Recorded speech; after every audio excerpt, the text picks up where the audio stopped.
CPI ఆధ్వర్యంలో Karl Marx 208 జయంతి.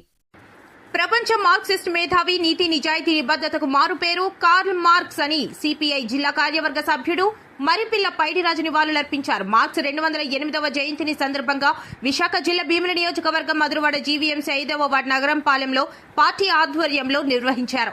ఈ సందర్భంగా పైడిరాజు మాట్లాడుతూ జర్మన్ శాస్త్రవేత్త, తత్వవేత్త, ఆర్థికవేత్త, సామాజికవేత్త, పాత్రికేయుడు, సోషలిస్ట్ విప్లవకారుడు కార్ల్ మార్క్స్ అని ప్రస్తుత జర్మనీలోని ట్రయర్ పట్టణంలో మధ్యతరగతి కుటుంబంలో జన్మించిన కార్ల్ మార్క్స్ రాజకీయ, ఆర్థిక శాస్త్రం, హెగెలియన్ తత్వశాస్త్రం చదువుకున్నాడని, యుక్త వయసులో మార్క్స్ ఏ దేశపు పౌరసత్వం లేని స్థితిలో లండన్లో జీవితం గడిపారన్నారు. లండన్లోనే మరో జర్మన్ ఆలోచనాపరుడైన తన ఇష్టమైన స్నేహితుడు ఫ్రెడరిక్ ఏంగెల్స్ తో కలిసి తన చింతన అభివృద్ధి చేసుకుంటూ పలు పుస్తకాలు ప్రచురించాడని తెలిపారు. 1848 నాటి కరపత్రమైన కమ్యూనిస్ట్ మేనిఫెస్టో వాటన్నింటిలోకి సుప్రసిద్ధమైందని, మేధో, ఆర్థిక, రాజకీయ చరిత్రను అతని రచన ప్రభావితం చేసిందని అన్నారు.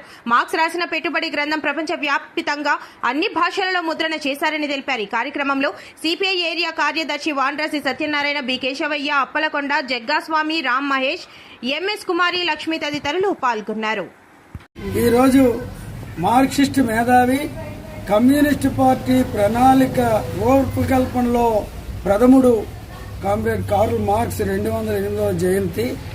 208 సంవత్సరాల కిందట జర్మనీలో జన్మించినటువంటి కార్ల్ మార్క్స్ ఈ దేశంలో సామాన్యులు, కార్మికులు ఎదుర్కొంటున్న సమస్యలు పరిష్కారం కోసం ప్రపంచవ్యాప్తంగా అనేక దేశాల్లో పర్యటన చేసి కార్మిక స్థితిగతులను అధ్యయనం చేసి ఈ కార్మికులు, సామాన్యులు సస్యశ్యామలంగా ఉండాలంటే ప్రజలందరిది సొత్తు ప్రభుత్వపరం అవ్వాలి, ప్రజలందరూ సస్యశ్యామలంగా ఉండాలి అన్న నినాదంతో కార్ల్ మార్క్స్ కమ్యూనిస్ట్ మేనిఫెస్టో రాశాడు.